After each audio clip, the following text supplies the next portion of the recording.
মহাশব মরুজ্জ দেবদত্তং জগৎপতি অসিনাশাদমনমষ্টশ্বরজ গুণান্বিত, অর্থাৎ অন্তিম অবতার তথা শ্রেষ্ঠ যিনি আসবেন তিনি ঘোড়ার পিঠের উপরে বসে তরবারি দ্বারা যুদ্ধ করে তার শত্রুদেরকে প্রতিহত করবে। এটা হিন্দু ভাইদের ধর্মীয় গ্রন্থ বলছেন। আর আমার আপনার নবী এমন বীর পুরুষ নবী ছিল, আমার আপনার নবী একাধিক যুদ্ধের ময়দানে ঘোড়ার পিঠের উপরে উঠে তরবারি দ্বারা যুদ্ধ করে হাজার হাজার কাফেরদেরকে জাহান্নামে পাঠিয়ে দিয়ে বিজয় পতাকা তাদের হাতের মধ্যে উড়িয়েছেন। ঠিক কিনা মুসলমান? আওয়াজ কি কমে গিয়েছে? ভয় পাচ্ছেন আওয়াজ দিতে? আগের সময় কি এখন আর আছে? আওয়াজ একটু দেওয়া যাবে? ভয় পান কারা কারা? হাত জাগান তো। কোনো ভয় নাই, আধারে ভয় পেও না, আলো আছে আড়ালে, অন্ধকার পালিয়ে যাবে, তোমরা উঠে দাঁড়ালে। ঠিক কিনা মুসলমান? যুগ জামানা বদলে দিতে চাই না অনেকজন, একজনেই আনতে পারে যুগের জাগরণ। ঠিক কিনা মুসলমান? ভয় পাবেন? যতক্ষণ থাকবেন কথা বলতে পারবেন তো? আল্লাহ তাআলা কবুল করুক। আমি হঠাৎ করে আজকে ফাঁকা ছিল, হুজুরের দাওয়াতে চলে আসছি, অল্প সময় কথা বলবো, মনোযোগ সহকারে শুনবেন ইনশাআল্লাহ। এবং আজকে এমন একটি বিষয় বলবো আপনারা হয়তো বা জীবনেই কেউ শোনেন নাই ইনশাআল্লাহ। ইন্নাল হামদালিল্লাহ নাহমাদুহু ওয়া নাস্তাঈনুহু ওয়া নাস্তাগফিরুহু ওয়া নাউযু বিল্লাহি মিন শুরুরি আনফুসিনা। أما بعد فقد قال الله تعالى في كلامه المجيد وفي فرقانه الحميد جبان كربرن أعوذ بالله من الشيطان الرجيم بسم الله الرحمن الرحيم كتاب أنزلناه إليك لتخرج الناس من الظلمات إلى النور وقال رسول الله صلى الله عليه وسلم من قال به صدقة ومن عمل به أجرا ومن حكم به عدلا ومن دعا إليه هدي إلى صراط مستقيم صدق الله العظيم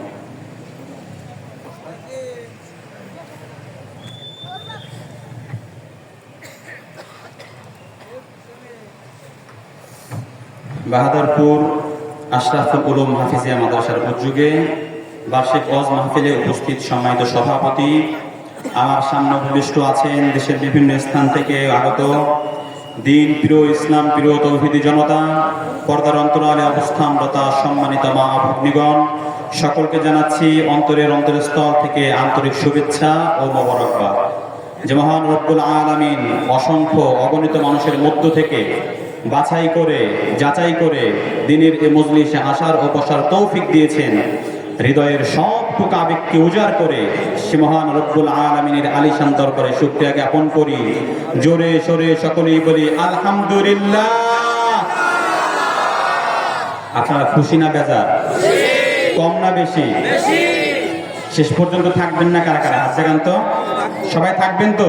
এটা যে নাই, কোরআনের শুরুতে আল্লাহ তাআলা বলে দিয়েছেন, পবিত্র কোরআনের 1 নম্বর পারা 1 নম্বর পৃষ্ঠা 1 নম্বর লাইনের সূরা বাকারা 2 নম্বর আয়াতের মধ্যে বলেন, যালিকাল কিতাব লা রাইবা ফি, this is the book, the most authentic and original book, there is no doubt in it. Al Quran এমন এক গ্রন্থ, এমন এক বই, যেই বইয়ের মধ্যে কোনো সন্দেহ সংশয় নাই। এই গ্রন্থ পেয়ে আমরা খুশি না বেজার? কম না বেশি? আজকে এত সুন্দর একটা গ্রন্থ আল্লাহ তাআলা আমাদেরকে দিয়েছেন, আমরা পেয়েছি। এই গ্রন্থ আজকে তেলাওয়াত করি না, পড়ি না, অথচ আল্লাহ তাআলা বলেন ওয়ালাকাদ ইয়াসসারনাল কুরআনা লিযিকরি ফাহাল মিন মুদ্দাকির। আল্লাহ তাআলা বলেন, আমি কোরআনকে নাজিল করেছি সহজ করে, যাতে করে মানুষ কোরআনকে ভালো করে বুঝতে পারে। এক কথা এক সূরার মধ্যে একবার নয় 4 বার বলেছেন আল্লাহ তাআলা। প্রথমবার বলেছেন 27 নম্বর পারার 8 নম্বর পৃষ্ঠার সূরা কমরের 17 নম্বর আয়াতের মধ্যে। দ্বিতীয়ত বলেছেন 17 নম্বর পারার 8 নম্বর পৃষ্ঠার সূরা কমরের 22 নম্বর আয়াতে। তৃতীয় বলেছেন 17 নম্বর পারার 9 নম্বর পৃষ্ঠার সূরা কমরের 32 নম্বর আয়াতে। সর্বশেষ চতুর্থ বলেছেন 17 নম্বর পারার 27 নম্বর পারার 9 নম্বর পৃষ্ঠার সূরা কমরের 40 নম্বর আয়াতের মধ্যে। ইমাম কুরতুবী আলাইহির রাহমা এই আয়াতের তাফসীর করতে গিয়ে বলেন, ওয়ালাকাদ ইয়াসসারনাল কুরআন আই সাহহাল্লাহু লিন-নাস। আমি কোরআনকে সহজ করেছি মানুষের হিফজ করার জন্য, মুখস্থ করার জন্য। অথচ এই কোরআনকে আজকে আমরা তাবিজের কিতাব বানিয়ে ফেলেছি। মৃত্যু মানুষ মরে যায়, মানুষের মাথার কাছে কোরআনকে পড়তে যায়। এই কোরআন শুধুমাত্র মৃত্যু মানুষের মাথার কাছে পড়বার জন্য নাজিল হয় নাই। কোরআন নাজিল হয়েছে জীবিত মানুষকে পাপ থেকে জান্নাতে নিয়ে যাওয়ার জন্য। ঠিক কিনা? কোরআনের রাজ আমরা চাই কিনা মুসলমান? কোরআন দ্বারা আবার দেশ চলুক, এটা আমরা চাই কিনা মুসলমান? কারা কারা চাই? দুহাত তুলে লেগে দেখা। আল্লাহু আকবার। সবাই খুশি না বেজার? যুবক ভাইয়েরা খুশি না বেজার? এই কোরআন আমরা পেয়েছি, কোরআন পেয়ে খুশি না? কোরআন আল্লাহ তাআলা, আমরা মনে করি কোরআন শুধু মুসলমানদের জন্য নাজিল করা হয়েছে, ভুল। কোরআন আল্লাহ তাআলা নাজিল করেছে বিশ্বের সকল মানুষের জন্য। দলিল আল্লাহ তাআলা বলেন, শাহরু রমাদানাল্লাযী উনজিলা ফীহিল কুরআন হুদাল লিন-নাস। 2 নম্বর পারা 7 নম্বর পৃষ্ঠার সূরা বাকারার 185 নম্বর আয়াতে আল্লাহ তাআলা বলেন, রমজান হলো সেই মাস যেই মাসের মধ্যে মানব জাতির হেদায়েতের জন্য মহাগ্রন্থ কোরআন নাজিল করা হয়েছে। কাদের হেদায়েতের জন্য? মানুষের জন্য। আল্লাহ তাআলা বলেন নাই মুসলমানদের হেদায়েতের জন্য, ঈমানদারদের হেদায়েতের জন্য। আল্লাহ তাআলা বলেন হুদাল লিন-নাস, ফর দ্য এন্টায়ার ইউনিভার্স, বিশ্বের সকল মানুষের জন্য। Not only for the Muslim, শুধুমাত্র মুসলমানদের জন্য নয়। এই কোরআন পেয়ে আমরা খুশি না বেজার? এই কোরআনের রাজ কায়েম হোক, আমরা সবাই চাই কিনা মুসলমান? যুবক ভাইরা চাই কিনা? আজকে কোরআন পড়ি না, কোরআন থেকে দূরে চলে যাই। আমরা যখন কোরআন থেকে, আল্লাহর থেকে যখন দূরে চলে যাই, আল্লাহ তাআলা আমাদেরকে আদর করে বলেন, মুসলমান, young people, how do you disobey Allah. যুব সমাজ, তুমি আল্লাহর থেকে কি করে আল্লাহর সঙ্গে নাফরমানি করো? তুমি কি, আল্লাহ বলেন, হাল ওয়াজাদতা আজওয়াদা মিন্নি, did you find the best of me? তুমি কি আমার থেকে ভালো কোনো প্রভুর সন্ধান পেয়েছো, যেই প্রভু তোমাকে আমার থেকে বেশি দিয়েছে? আমি তোমাকে কি পরিমাণ দিয়েছি জানো? তুমি একবার তোমার সৃষ্টির দিকে নজর করো, আমি কি করে তোমাকে সৃষ্টি করেছি। আমা কুনতা মাআম মাহিনা, did you not have dirty water? তুমি কি নাপাক পানি ছিলে না? ফামান জাআলাকা দামা ও মেড ইউ ব্লাড, সেখান থেকে কে তোমাকে রক্তে রূপান্তরিত করলো? ওমান জাআলাকা মুদ্গা who made you blood blood, সেখান থেকে কে তোমাকে রক্তপিণ্ড বানালো? ওমান জাআলাকা উযামা ও মেড ইউ স্কেলেটন, এরপরে কে তোমার কঙ্কাল তৈরি করলো, তোমার হাড্ডিগুলো কে বানালো? ওমান কাসা আলাইহি লাহমা who covered you skeleton with flesh and skin, তোমার কঙ্কালের উপরে, হাড্ডির উপরে গোশত দিয়ে, সুন্দর টসটসে চামড়া দিয়ে এত সুন্দর বাচ্চার রূপ কে দিল বলো? আমা কুনতা সাগীরা ওয়ার ইউ নট ইউ, তুমি কি ছোট্ট বাচ্চা ছিলে না? ফামান কাব্বারা হু রেজড ইউ, কে তোমাকে এত বড় করলো? আমা কুনতা জাহিলা ওয়ার ইউ নট ইগনোরেন্ট, তুমি কি অজ্ঞ ছিলে না, মূর্খ ছিলে না? ফামান আল্লামাক হু টট ইউ, কে তোমাকে এত শিক্ষিত বানালো? আমা কুনতা দাইফা ওয়ার ইউ নট উইক, তুমি কি দুর্বল ছিলে না? ফামান কাওয়াকা হু মেড ইউ স্ট্রং, কে তোমাকে এত শক্তিশালী বানালো? তোমার হাতের মধ্যে, তোমার পাতের মধ্যে, পায়ের মধ্যে এত শক্তি কে দিল বলো? তিনি তো অন্য কোনো ব্যক্তি নয়, তিনি হলো আর রহমান আর রহিম, আল মালিকুল কুদ্দুস সালামুল মুমিনুল মুহাইমিনুল আজিজুল জব্বারুল মুতাকাব্বির, আল খালিকুল বারিউল মুসাব্বিরুল গফফারুল কাহ্হারুল ওয়াহাবুর রাজ্জাকুল ফাত্তাহুল আলিমুল কাবিদুল বাসিতুল খাফিদুর রাফিউল মুইজ্জুল মুদিল্লুস সামিউল বাসিরুল হাকামুল আদুলুল লতীফুল খবীর, আল হালিমুল আযীমুল গফুরুশ শাকিরুল আলিয়ুল কাবীরুল হাফিজুল মুকিতুল হাসিবুল জলিলুর রকিবুল মুজিবুল ওয়াসি', আল হাক্কুল ওয়াকিলুল কবিয়্যুল মাতিনুল ওয়ালিয়ুল হামিদুল মুহসিনুল মুমিদুল মুঈদুল মুহয়িল মুমীতুল হাইয়ুল কাইয়্যুম, আল ওয়াজিদুল মাজিদুল ওয়াহিদুল আহাদুস সামাদুল কাদিরুল মুকতাদির, আল মুকদ্দিমুল মুআখিরুল আউওয়ালুল আখিরুল যাহিরুল বাতিন, আল ওয়ালিউল মুতআলিল বাররুত তাওয়াবুল মুনতাকিম, আল লাহুবুর রাউফুল মালিকুল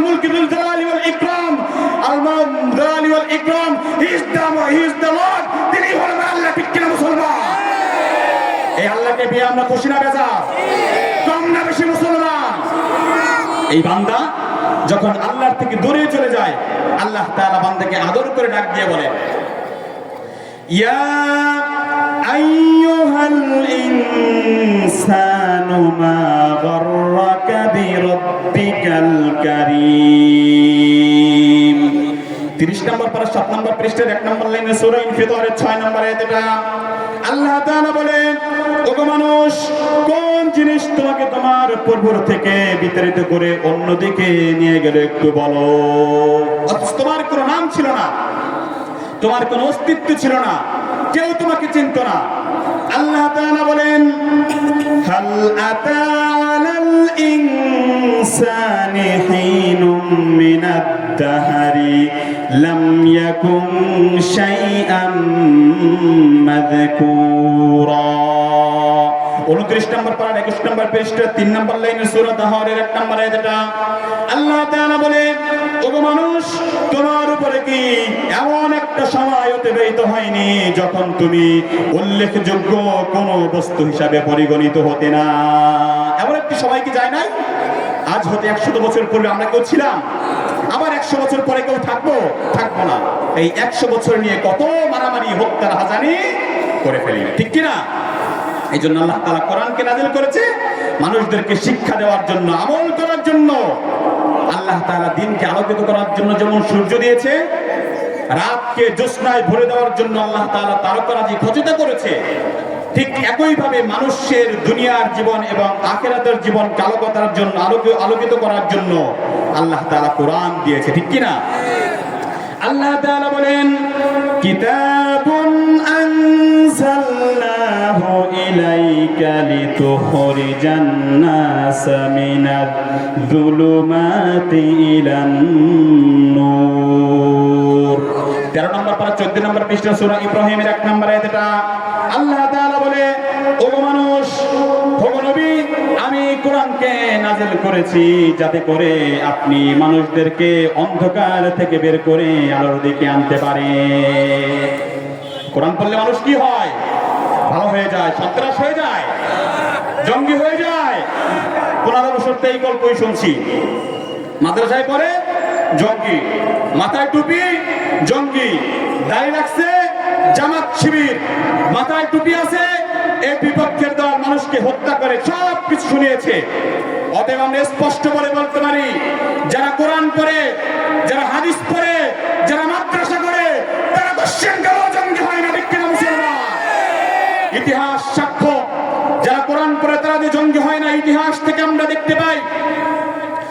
বঙ্গবন্ধু শেখ মুজিবুর রহমানকে হত্যা করা হয়েছে, কোন আলেম জড়িত নাই।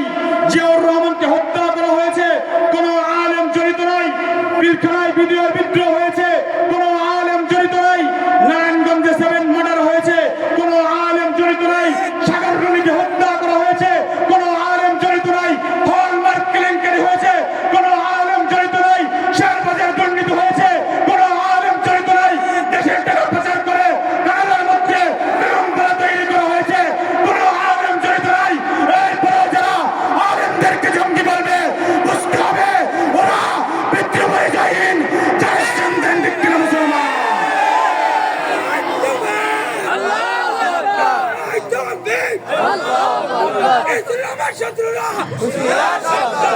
আলেমরা জঙ্গি হয় না। আগের দিনের গল্প বন্ধ করে দাও। কোন মাদ্রাসার উপরে যদি আঙুল তোলা হয়, আলেমের বিরুদ্ধে যদি কোনো কারিগরি বন্টন হয়, সোজা ভাই আত্মীয় বলে। ঠিক কিনা মুসলমান? নারায়ে তাকবীর, নারায়ে তাকবীর। মুফতি আব্দুল্লাহ ইয়াহইয়া সাহেব, মুফতি আব্দুল্লাহ ইয়াহইয়া সাহেব।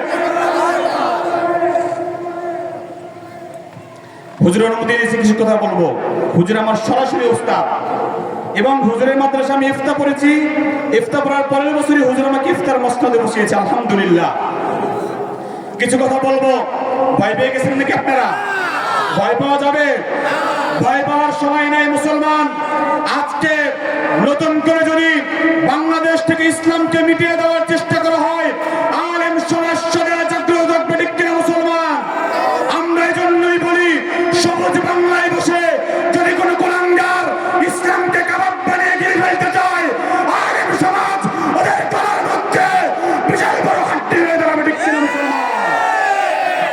ইসলাম ছিল, ইসলাম আছে, ইসলাম কিয়ামত পর্যন্ত রাখবে। ঠিক কিনা মুসলমান? আরে ভাই শোনেন, আমরা যে কোরআন পড়ি, কম্পারেটিভ রিলিজিয়ন, অন্যান্য ধর্মের উপর আমি পড়ালেখা করছি, আমরা যে কোরআন পড়ি, অন্যান্য ধর্মের ধর্মীয় গ্রন্থগুলো কার উপরে নাযিল হয়েছে জানা যায় না, তাফসীরগুলো কে লিখছে জানা যায় না। পক্ষান্তরে মুসলমানদের ধর্মীয় গ্রন্থের উপর একটা কথা বলি, যেহেতু আমি অন্যান্য ধর্ম নিয়ে লেখাপড়া করেছি, একবার ঢাকার মধ্যে অন্যান্য ধর্মের ব্যক্তিদের সঙ্গে একবার কনফারেন্স শুরু হয়ে গেল। কনফারেন্সের মধ্যে আমি ছিলাম একবারই অনুরোধ, সব থেকে কম বয়সী। হিন্দুদেরকে দলিল দিচ্ছি মানে না, বৌদ্ধদেরকে দলিল দিচ্ছি মানে না, খ্রিস্টানদেরকে দলিল দিচ্ছি মানে না। অতবার আমি চিন্তা করলাম ভিন্নভাবে যাই। আমি এক হিন্দুকে বললাম, আপনার নাম কি?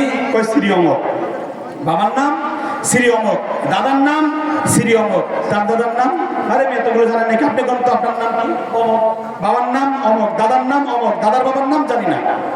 উনি হাসি দিয়েছে, তাহলে তো আপনি আর আমি সমান। আমি বললাম হ্যাঁ, এই দিক দিয়ে আমি আর আপনি সমান, কিন্তু আমি আমার বংশের কথা বলার জন্য এখানে আসি নাই, আমি আমার ধর্মের কথা বলার জন্য আসছি। এবার শোনেন, আমার বাবার নাম বলতে পারি, দাদার নাম বলতে পারি, এর উপরে আমি বলতে পারি না, কথা ঠিক। কিন্তু আমি যে ব্যক্তির মাধ্যমে কোরআন পেয়েছি, আমার নবীর নাম কি, তার বাবার নাম কি, তার বাবার নাম কি, তার বাবার নাম কি, এরকম ভাবে পৃথিবীর শুরু মানব আদম আলাইহিস সালাম পর্যন্ত প্রত্যেকের নাম এখনো পর্যন্ত আমাদের কাছে সংরক্ষিত অবস্থায় রয়েছে। উনি বলে কি চাপাবাজি করেন না? আমি চাপাবাজি না, অনেক কিতাবে লেখা আছে। কোন কিতাবে? কিতাব নিয়ে আসেন। এখন কিতাব তো আমি নিয়ে যাই নাই, কিতাব তো আমি নিয়ে যাই নাই। এখন বলে কি আপনাদের কোনো মুখস্থ আছে? আমি গেলাম, হ্যাঁ আমার মুখস্থ আছে। এখন উনিকে চাপাবাজি করেন, মুখস্থ থাকলে বলেন। আর আমি তো চুপ হয়ে গেছি, এতগুলো মুখস্থ। পরে আমাদের আলেমরাও দাঁড়ায়, আমার দিক তাকায় আছে, কি বললেন? আইনা শোনেন, আমার নবীর নাম ছিল মুহাম্মদ, বাবার নাম ছিল আব্দুল্লাহ, দাদার নাম ছিল আব্দুল মুত্তালিব বিন হাশিম বিন আব্দুল মানাফ বিন কুসাই বিন কিলাব বিন মুররা বিন কাব বিন লুআই বিন গালিব বিন যায়েদ বিন মালিক বিন নাযরা বিন কিনানা বিন খুরাইয়া বিন মুদরিকা বিন ইলিয়াস বিন নাযর বিন নাযর বিন মুআদ বিন আদনান বিন আওস বিন হারাইসা বিন সালামা বিন আওস বিন দাওস বিন কুমর বিন উরাই বিন আওন বিন নাশিদ বিন হিজাব বিন বালদা বিন ইয়ামনা বিন দাওরা বিন জাহিদ বিন নাহিস বিন নাফি বিন আইদি বিন আবকর بن عواد بن عبدالله بن حمرة بن سمرة بن يسري بن يحزن بن يرحم بن عيراني بن عيسي بن زيشان بن عيسى بن ناحش بن زارع بن سامي بن مضي بن إيرب بن إيرا بن سيدة بن إبراهيم عليه الصلاة والسلام بن عاصر بن ناهر بن صالح بن نور بن فاعل بن عامر بن عمرة بن شام بن نوح عليه الصلاة والسلام بن لامك بن مطهر بن إدريس عليه الصلاة والسلام بن يارب بن بحرين بن كينة بن عامر بن كيش عليه الصلاة والسلام بن عمرو عليه الصلاة والسلام بن عمرو عليه الصلاة والسلام ইসলাম তৈরি করার মতো বিশ্বাসের আগে ইসলাম করিয়া তুলিয়েছে। ইসলাম থেকে যুবকদের মনে রক্তের বিনিময় করতে আসলো না। আমি বাকি অবস্থা কি হলো? কি হয়েছে? ইসলাম এসেছে বুকের যুবকদের বুকে রক্তের বিনিময়। অতএব ইসলামের বিরুদ্ধে যদি কোনো প্রাঙ্গের কথা বলে ইতিহাস থেকে শিক্ষা গ্রহণ করতে হবে। তারাও যে রাস্তায় গিয়েছে, আপনাদেরকেও যে রাস্তায় যেতে হবে। ইতিহাস বলা শোনেন, এখন এমন একটা কথা বলবো, এখানে ইনশাআল্লাহ এখানে কেউ জীবন কিন্তু যদি এটা মেলে একটু জরুরি সবাই ঠিক বলতে পারবেন। যদি না বলেন আমি থামাই দেবো, কারণ মাইকের অবস্থা চেষ্টা করা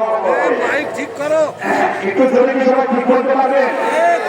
শোনেন, যেহেতু আমি হিন্দু ধর্ম, বৌদ্ধ, খ্রিস্টান ধর্ম নিয়ে লেখাপড়া করছি, হিন্দুরা যে ধর্মীয় গ্রন্থের মধ্যে বলা হয়েছে কল্কি অবতার তথা একজন শ্রেষ্ঠ যে আসবে, কল্কি অবতার তো শ্রেষ্ঠ নেই। হিন্দুরা যে ধর্মীয় গ্রন্থের মধ্যে বলা হয়েছে কল্কি অবতার তথা একজন শ্রেষ্ঠ যে আসবে, কিন্তু আশ্চর্যের বিষয় হচ্ছে ওই শ্রেষ্ঠ যে পরিচয় হিন্দুরা যে ধর্মীয় গ্রন্থের মধ্যে বলা হয়েছে সব আর একটা নবীর সঙ্গে মিলে আল্লাহু আকবার।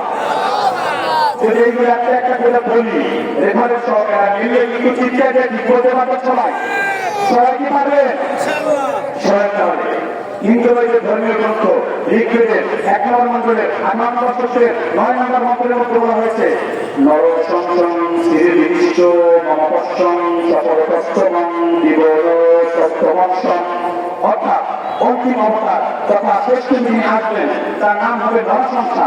নরসংসা এটি সংস্কৃত শব্দ, যদি এটি বাংলা করা হয় এটির বাংলা হবে প্রশংসিত, আর প্রশংসিত শব্দের যদি আরবি করা হয় আরবি হবে মোহাম্মদ। হিন্দুরা যে ধর্মের গ্রন্থ বলছে শেষ দিন আসবেন তার নাম হবে মোহাম্মদ, আর আমার আপনার নবীর নাম ছিল মোহাম্মদ। ঠিক না মুসলমান?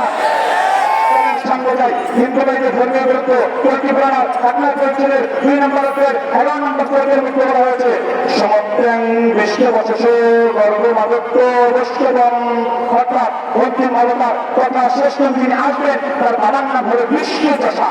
বিষ্ণু যশা এটি সংস্কৃত শব্দ, যদি এটির বাংলা করা হয় এটির বাংলা হবে পূর্বর গোলাম, আল্লাহর গোলাম, সৃষ্টিকর্তার গোলাম। আর পূর্বর গোলাম এই শব্দের যদি আরবি করি আরবি হবে আব্দুল্লাহ।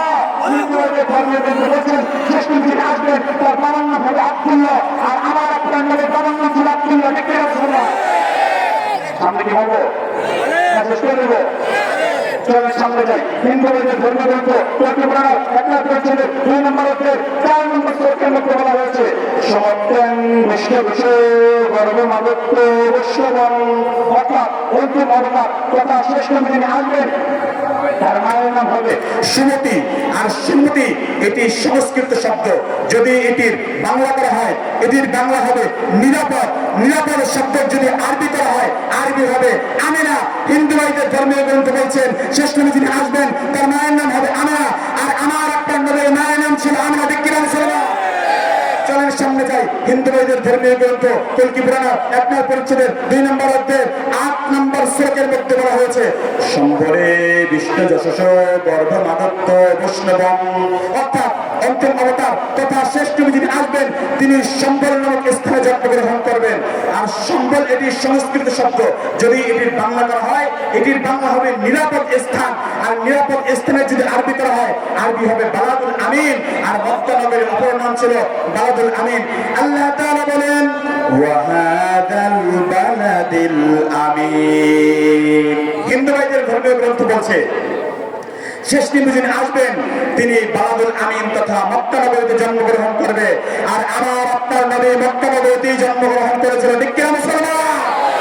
চলেন সামনে যাই হিন্দু ভাইদের ধর্মীয় গ্রন্থ ঋগ্বেদের 2 নম্বর মণ্ডলের 3 নম্বর সূক্তের 2 নম্বর মন্ত্রের মধ্যে বলা হয়েছে নর সংসং প্রতিধানং নঞ্জো তিস্র দিব প্রতিমং হাসরচি, অর্থাৎ অন্তিম অবতার তথা শ্রেষ্ঠ যিনি আসবেন তার চেহারা এত সুন্দর হবে যেমন যে তার চেহারা থেকে আলো বের হচ্ছে। কে বলছে? হিন্দু ভাইদের ধর্মীয় গ্রন্থ। এখন দেখি এটা মিলে কিনা। আমাদের নবীর চেহারা কেমন ছিল? মদিনার মহিলা আয়েশা রাদিয়াল্লাহু তাআলা আনহার কাছে প্রশ্ন করে, আয়েশা ইউসুফ আলাইহিস সালামের চেহারা এত সুন্দর ছিল, তার চেহারা দেখে মিশরের মহিলারা ফিঙ্গার কেটে ফেলেছিল, আঙুল কেটে ফেলেছিল। আয়েশা আমার নবীর চেহারা কেমন ছিল একটু বলো। আম্মা জান আয়েশা রাদিয়াল্লাহু তাআলা আনহা বলেন, ও মদিনার মহিলারা শোনো শোনো, ওই মজলিসে ইউসুফ আলাইহিস সালাম না হয়ে যদি আখিরি জামানার পয়গম্বর হতো তাহলে ওই মহিলারা আঙুল না কেটে তাদের কলিজা কেটে ফেলতো। আল্লাহর নবীর চেহারার বর্ণনা দিকে আয়েশা রাদিয়াল্লাহু তাআলা আনহা তিনি বলেন লানা শামসুন ওয়ালিল আফাকি শামসুন ওয়া শামসি আফদালু শামসিস সামাই ফা ইন্নাশ শামসা তাতলু বা'দা ফাজরিন ওয়া শামসি তাতলু বা'দাল ইশাই ওয়া শামসি তাতলু বা'দাল ইশাই। দুনিয়ার মানুষের একটা সূর্য রয়েছে আর আমি আয়েশারও একটা সূর্য রয়েছে, কিন্তু দুনিয়াবাসীর সূর্যের থেকে আমি আয়েশার সূর্য বড্ড ভালো। কারণ দুনিয়াবাসীর সূর্য শুধু ফজর নামাজের পরে উদিত হয়, আর আমি আয়েশার সূর্য প্রত্যেক দিন ইশার নামাজের পরে আমার ঘরের মধ্যে উদিত হয়ে যায়। চলেন মিলছে এটা। চলেন সামনে যাই হিন্দু ভাইদের ধর্মীয় গ্রন্থ শ্রীমদ ভগবত মহাপুরাণের 12 নম্বর স্কন্ধের 2 নম্বর অধ্যায়ের 19 নম্বর মন্ত্রের মধ্যে বলা হয়েছে অশ্বমাসব মরুজ্য দেবদত্তং জগৎপতি অসিনাশাদমনমষ্টস্যরজ গুণান্বিত, অর্থাৎ অন্তিম অবতার তথা শ্রেষ্ঠ যিনি আসবেন তিনি ঘোড়ার পিঠের উপরে বসে তরবারি দ্বারা যুদ্ধ করে তার শত্রুদেরকে প্রতিহত করবে। এটা হিন্দু ভাইদের ধর্মীয় গ্রন্থ বলছেন।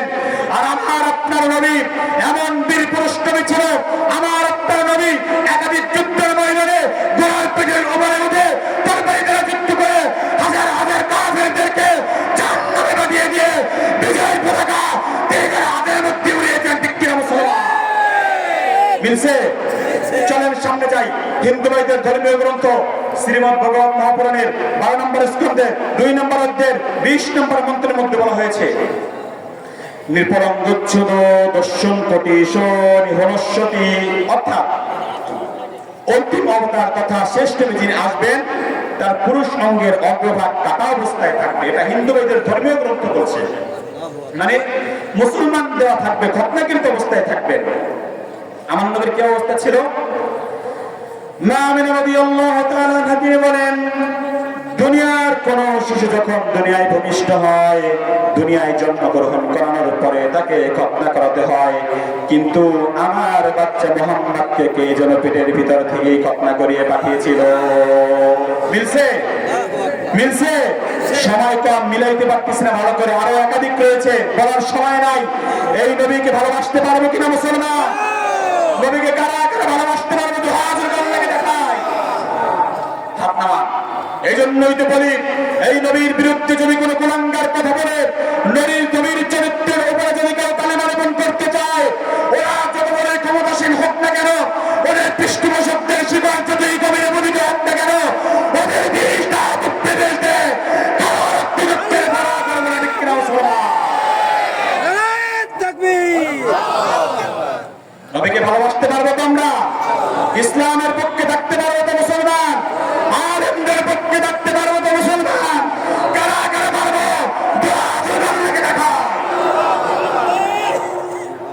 ইসলাম বিরক্ত হয়ে গেছেন নাকি আপনারা? ভাই বিরক্ত হয়ে গেছে? শেষ করে দেবো। ইসলাম ছিল, ইসলাম আছে, ইসলাম কিয়ামত পর্যন্ত থাকবে। ইসলামের বিরুদ্ধে যারাই যাবে তাদের কি অবস্থা হবে জানেন? ধ্বংস হয়ে যাবে। একটা ছোট্ট গল্প করি, এটা বলে বিশেষ করবো। একবার এক বনে এক শিয়াল, আর এক নেকড়ে, আর এক সিংহ, এই তিনজনে মিলে শেয়ারে শিকার করতে গিয়েছে। শেয়ারে মানে যেটা শিকার হবে এটা সমানভাবে ভাগ করবো। দিন যে তারা তিনটা শিকার করলো, একটা গরু, আর একটা বকরি, আর একটা খরগোশ। এখন দিন শেষে ভাগ হবে। ভাগ করার সময় সিংহ বললো, এই নেকড়ে তুই ভাগ কর। নেকড়ে বললো, ভাগার কি করবো? আপনি যেহেতু বড়, আপনি গরুটা খাবেন, আর শিয়াল মামা যেহেতু মাঝারি, সে ছাগলটা খাবে, আর আমি যেহেতু সবার ছোট, আমি খরগোশটা খাবো। এই কথা শুনে সিংহর কাছে মাথা নষ্ট হইয়া ও সঙ্গে সঙ্গে নেকড়ে এমন এক থাপ্পড় দিয়েছে, 3 হাত দূরে যেয়ে পড়ছে। বেয়াদব, তোর বন্টনের মধ্যে কোনো ইনসাফ নাই। শিয়াল লেখা শিয়াল তুই ভাগ কর, আমার মধ্যে ইনসাফ নাই। শিয়াল দেওয়ার বন্টনের ভাগ কি আছে? আপনি সকালে ব্রেকফাস্ট করবেন হচ্ছে ছাগলটা দিয়ে, দুপুরে লাঞ্চ করবেন গরুটা দিয়ে, আর রাত্রের খাবার ডিনার করবেন এই খরগোশটা দিয়ে। সিংহ খুশি হয়ে কয়, এত সুন্দর ইনসাফপূর্ণ বন্টন তোকে কে শিখাইলো? কয়, কিছুক্ষণ আগে নেকড়ে যে থাপ্পড় খেয়েছে, নেকড়ে আমাকে এত সুন্দর ইনসাফপূর্ণ বন্টন শিখিয়ে দিয়েছে। অতএব বলতে চাই, আপনারা ইসলামের বিরুদ্ধে কথা বলেন, নবীর বিরুদ্ধে কথা বলেন, কোরআনের বিরুদ্ধে কথা বলেন, আবু জাহেল থেকে শিক্ষা গ্রহণ করেন, উতবা থেকে শিক্ষা গ্রহণ করেন, সাইবা থেকে শিক্ষা গ্রহণ করেন, টাকরাবাদ থেকে শিক্ষা গ্রহণ করেন, আওয়াজ থেকে শিক্ষা গ্রহণ করেন। তাহলে তারা দিয়েছে যে রাস্তায়, আপনাদের পাশাপাশি রাস্তায় ঠিক কিনা মুসলমান? ইসলামের পক্ষে থাকতে পারবে তো মুসলমান? জীবনের শেষ মুহূর্ত পর্যন্ত থাকতে পারবে তো মুসলমান? বহুদূর থেকে এসেছি, হুজুরের সম্মান রক্ষার্থে এসেছি, নিজেদের এলাকার মানুষ। এই জন্য হয়তো আপনারা হুজুরকে চেনেন না। হুজুরকে আমি দেখেছি, আল্লামা আহমদ শফি হুজুরকে সরাসরি ফোন দিয়েছে। আহমদ শফি সাহেব সরাসরি ফোন দিয়ে বলেছে, আব্দুল্লাহ সাহেব, আপনার আমার ওস্তাদ যাচ্ছে একটু আপনার মসজিদ, যেহেতু হুজুর ঢাকার প্রাণ কেন্দ্র, একবার অন্যতম সবচেয়ে টাকাওয়ালা জায়গায় জুমা পড়ায়, প্রায় 10 বছর, এক যুগের বেশি হয়ে গিয়েছে। হুজুরের এবছরও হাটাজারিতে দাওয়াত আছে ইনশাআল্লাহ। নিজেদের এলাকার মানুষ হয়তো দাম দেন না, এলাকার মানুষের দাম না দেওয়াটাই স্বাভাবিক। আমাদের ছেলে কারো ভাই হুজুর এখানে বসে আছে, আমি বেয়াদবি করবো না। বেশি সময় হুজুরের আদেশ পালনার্থে আমি তাড়াহুড়ো করে ঢাকার থেকে এসে কিছু অগোছালো কথা আপনাদেরকে বললাম। দীর্ঘক্ষণ কথা বলার সুযোগ নাই, আর কথাগুলো আমি গুছিয়ে বলতে পারি না। মাঝখানে যাতায়াত ছিল, মাইকেল অবস্থা 12টা বাজিয়ে দিয়েছে। যে কথাগুলো বললাম এরপর আমল করার চেষ্টা করি, সকলে বলে আমিন। আল্লাহ। এবং মাসেদ খান সাহেব হুজুর আসতেছে, হুজুর আসার আগ পর্যন্ত, হুজুর যেহেতু শারীরিকভাবে অসুস্থ, লাগাতার মাহফিল কয়েকদিন মনে হয় হুজুর চট্টগ্রামের সফরে ছিল, হুজুর সংক্ষেপে কিছু কথা বলবে। আমার আলোচনা আমি এখানে শেষ করছি। হাদা মা ইনদি ওয়াল ইলমু ইনদাল্লাহ। আসসালামু আলাইকুম ওয়া রাহমাতুল্লাহি তাআলা ওয়া বারাকাতুহু।